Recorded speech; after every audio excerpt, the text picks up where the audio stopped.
Hai anak-anak, saya Maria, Ibu Yesus. Masih ingat arti nama saya? Nama saya memiliki arti kuat dan bersemangat.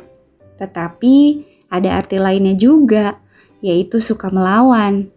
Ya, tampaknya ini nama yang unik untuk sosok Ibu Yesus.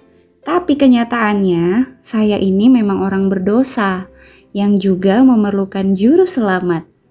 Jangan sampai kalian mengira saya adalah orang suci atau yang tidak pernah berdosa.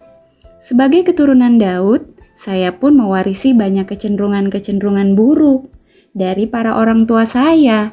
Dan saya pun harus mengalahkan dosa-dosa itu dengan doa dan mempercayai Yesus sebagai juru selamat saya. Namun demikian, Tuhan telah memilih saya. Oleh karena saya ini orang yang selalu berusaha untuk melakukan kehendak-Nya. Saya tidak layak atas kehormatan yang sedemikian besar.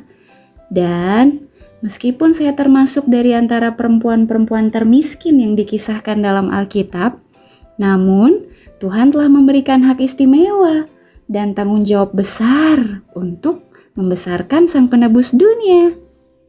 Suatu hari, ketika saya sedang berdoa, malaikat Gabriel muncul di hadapan saya dan menyatakan bahwa saya telah terpilih untuk menjadi ibu bagi Mesias. Saya sungguh takjub. Tetapi, dapatkah kalian bayangkan apa yang Yusuf rasakan ketika ia mendapati bahwa saya telah mengandung? Hal itu menjadi sangat sulit baginya. Tahukah kalian, pada masa itu, hukum bangsa Yahudi menyatakan bahwa perempuan muda manapun yang sudah mengandung sebelum menikah harus dilontari batu. Tetapi Yusuf adalah laki-laki yang baik dan ia tidak mau membuat kehebohan besar. Jadi, ia memutuskan untuk diam-diam mengakhiri pertunangan kami. Tetapi kemudian, sesosok malaikat mengatakan kepadanya melalui sebuah mimpi bahwa bayi yang saya kandung adalah anak Allah dan bahwa ia tidak perlu takut untuk menikahi saya. Ternyata Tuhan memang menghendaki kami menikah supaya melalui saya Yesus akan terlahir sebagai keturunan Abraham dan melalui Yusuf Yesus akan menerima hak secara hukum untuk menyandang garis keturunan Raja Daud. Kami ini adalah orang tua yang terpilih untuk Yesus, yang akan memenuhi nubuat-nubuat tentang Mesias. Tahukah kalian bahwa Allah telah mengambil suatu resiko besar loh dengan mengirimkan Yesus ke bumi ini? Bumi ini telah menjadi sangat jahat dan menjadi tempat yang berbahaya. Salah satu masa yang paling beresiko dalam kehidupan Yesus ialah di masa kanak-kanaknya. Sebab disinilah tabiatnya dibangun.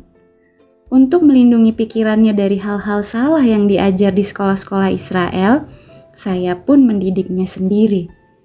Sementara kami membaca gulungan-gulungan Alkitab bersama-sama, Allah pun menunjukkan kepada Yesus tentang misinya di muka bumi ini. Dan ketika Yesus berusia 12 tahun, ia sendiri yang mengajar para imam dan para alim ulama di sinagog. Bayangkan itu, seorang anak telah mengajar guru-guru di Israel. Ada kalanya teman-teman dan kakak-kakaknya Yesus marah padanya karena ia selalu menyatakan kebenaran dan selalu berbuat benar. Tetapi apapun yang mereka perbuat atau katakan, Yesus tetap tak pernah berdosa. Kamu juga bisa loh menjadi seperti Yesus. Saya selalu tahu bahwa Yesus adalah Mesias, meskipun seringkali saya tidak memahami tentang misinya. Suatu waktu, pada acara resepsi pernikahan di Kana dekat Danau Galilea, anggur di sana sudah habis. Saya pun menaruh seluruh kepercayaan saya kepadanya, sebab saya tahu bahwa Yesus dapat melakukan apapun, dan ia semakin menguatkan iman saya oleh perbuatan mujizatnya saat itu. Ia mengubah air menjadi anggur. Oh iya, pada saat Yesus masih bayi, Yusuf dan saya membawanya ke Ka'bah. Di sana, Simeon, seorang saleh yang sudah lanjut usianya, bernubuat. Katanya, suatu pedang akan menembus jiwa saya sendiri. Saya tidak memahami kata-katanya pada saat itu.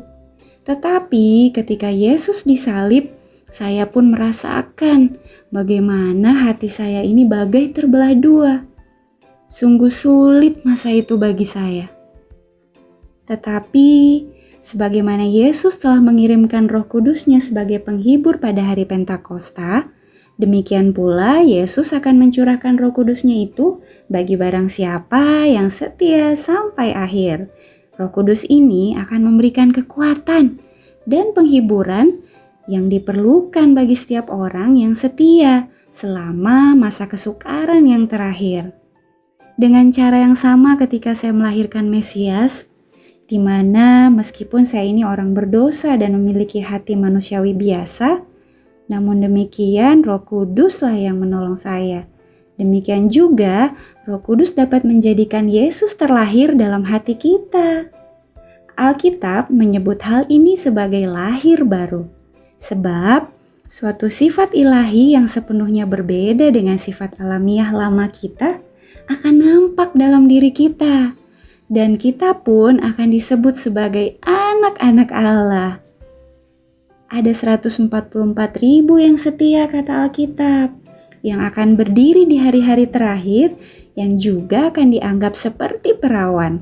Mereka tidak tersentuh oleh dunia ini, dan telah siap untuk perjamuan besar perkawinan anak domba di sorga. Maukah kalian menjadi anak-anak Tuhan dan menerima Roh Kudus di dalam kehidupan kalian?